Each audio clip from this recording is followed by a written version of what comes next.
Good morning. It is Susie Ashworth, founder of the Calm Birth School and the Baby Business School, and host of the Mindset, Miracles, and Messaging Retreat. And God, I get kicked off here every single time I come on.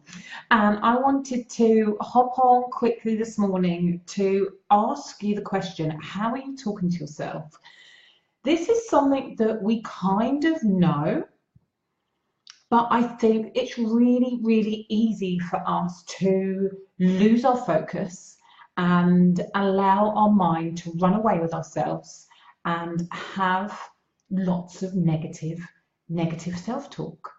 So this question is a really, really simple one. This morning, when you woke up, before you even opened your eyes, what was the first thing that came to mind for you? Were you thinking to yourself, fuck me, I need to get more sleep? Hey, Tara. Were you thinking to yourself, shit, I need to get to work on time? I'm guessing that you're already on your way, Tara. Hey, Gina, lovely to see you.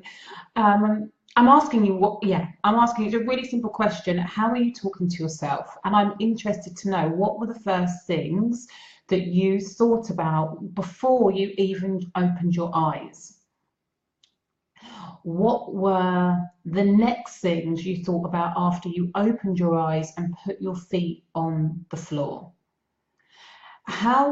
What is running around in our minds has the potential to, or has the capacity to set the intention for the rest of the day. And most of the time, before we've even consciously given it any thought, we're already in a space of scarcity. I haven't had enough sleep, or I'm already late, or I need to get a little bit more, I'm just going to hit the snooze. Or, if we're waking up to a crying child, it's like, fuck, this is a great way to start the day. Often what we're saying to ourselves is just has the capacity to be a really negative spiral. And it's that low level negativity. So we might not be cursing the entire world, but we're just in a space of thinking, this is not that great. And then when you think about your goals, your vision, where you want to be, when you start the day with a conscious or unconscious negative intention, the vision that you have for yourself and the bigger picture feels so much further away than what it actually is. Am I making sense? Tell me, what did you think about when you woke up this morning? And do you get it that when we start off in that negative place, it makes it so much harder to imagine us achieving the things that are slightly out of our reach right now? Hit me, I need some feedback, people.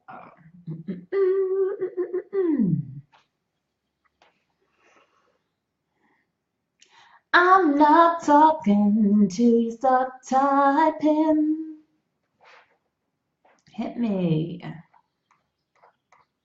I want to know if I'm breaking this down properly, and if I'm not, then I will pivot.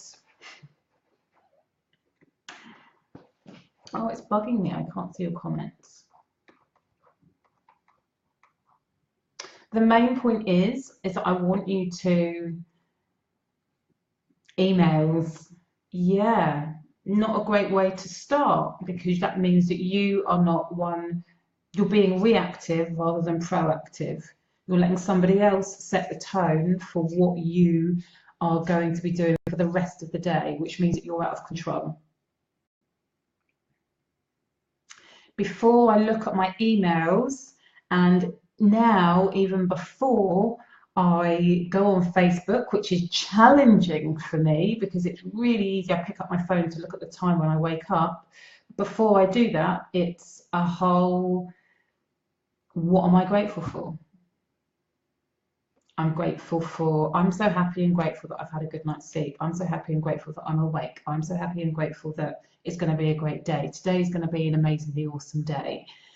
It is a completely, before I open my eyes, I'm so grateful for the duvet that I'm in. I'm so grateful for the support of the bed that I've got. It's about setting my day to realize how much abundance is already in my life before I've even taken a step out of bed. Hey, Karen. And when I'm able to be intentional in that way, the ripple effect of then how I am when I speak to my husband, how I am when I interact with the kids is so, so much more positive. So I'm having that internal dialogue before I get out of bed. I'm nourishing myself. I'm making myself feel better before I have said a word with anybody. Oh, thanks, Karen. I'm grateful for you too.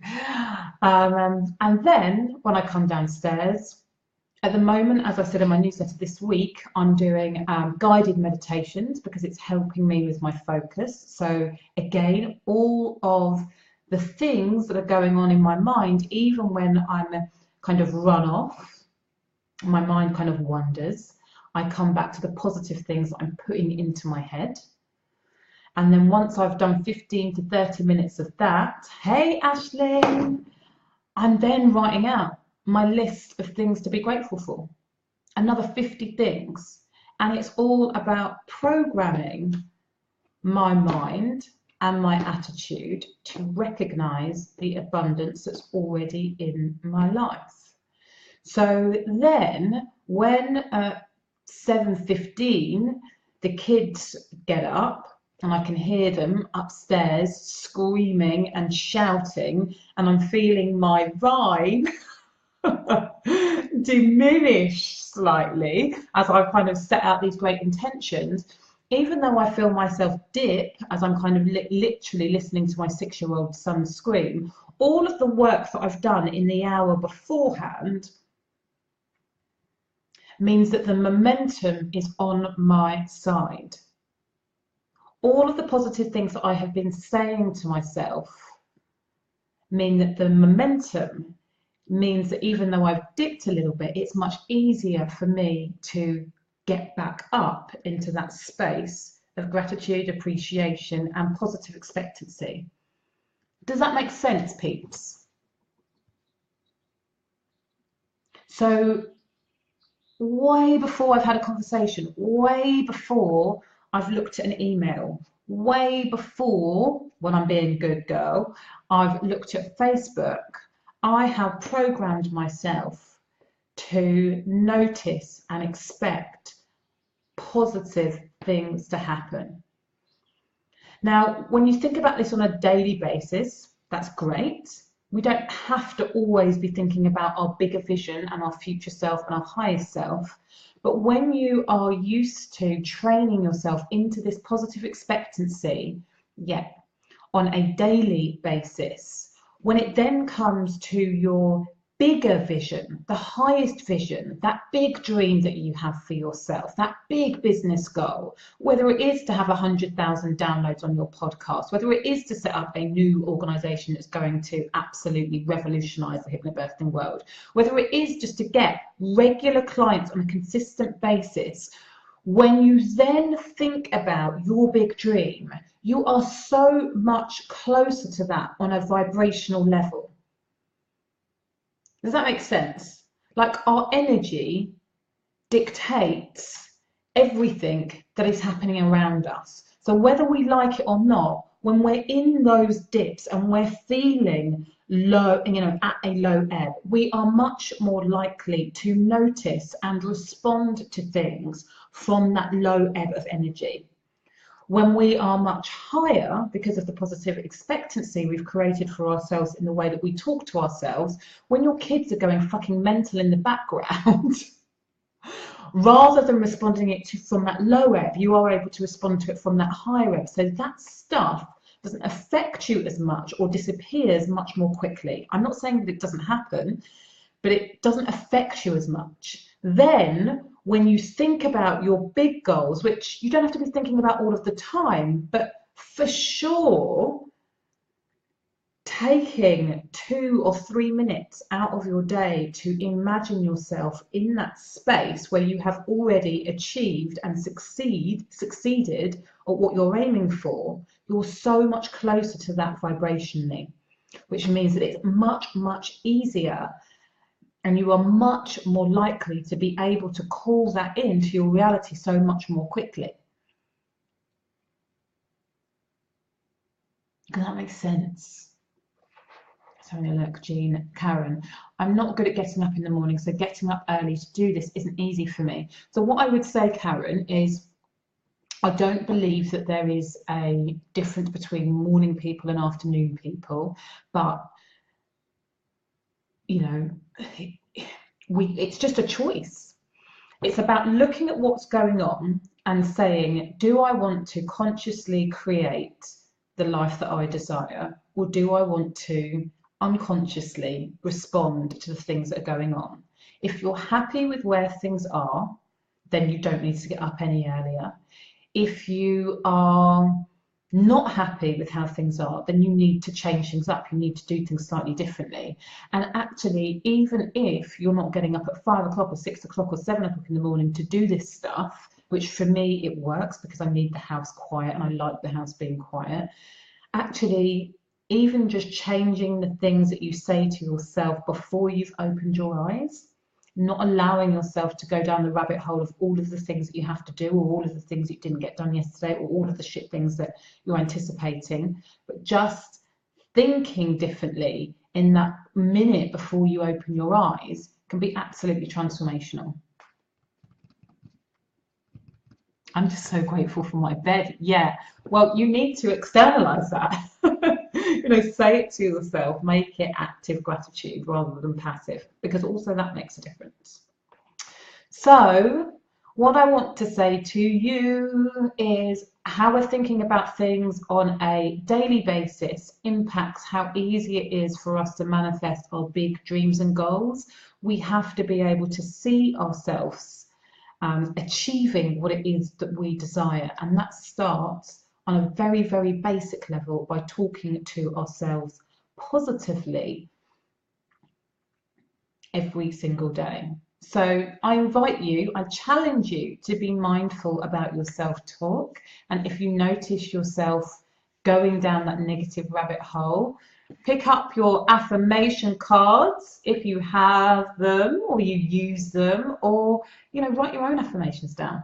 You know, write out 20 things to be grateful for, write out 50 things to be grateful for, write out 100 things to be grateful for. You know, get into that space of really just appreciating how much amazing stuff you have in your life already. Let the other stuff go and move on. So that is my little challenge for the day, ladies. I hope you have amazing days. And if you want more of this stuff on a one-to-one basis, then you need to hit me up, PM me, and I can tell you how I work with my private clients. Carol's just saying, I'm viewing 3 premises. I'm grateful for the confidence to do this and the opportunity to do so. Rinse it out, rinse and repeat that space of appreciation, Karen, and good luck, all the good vibes. Know that if these aren't the right ones, it's absolutely fine. Something bigger and better, not literally bigger, but something better is just waiting around the corner for you. Okay. Faith plus action equals miracles, people. Love ya. Bye.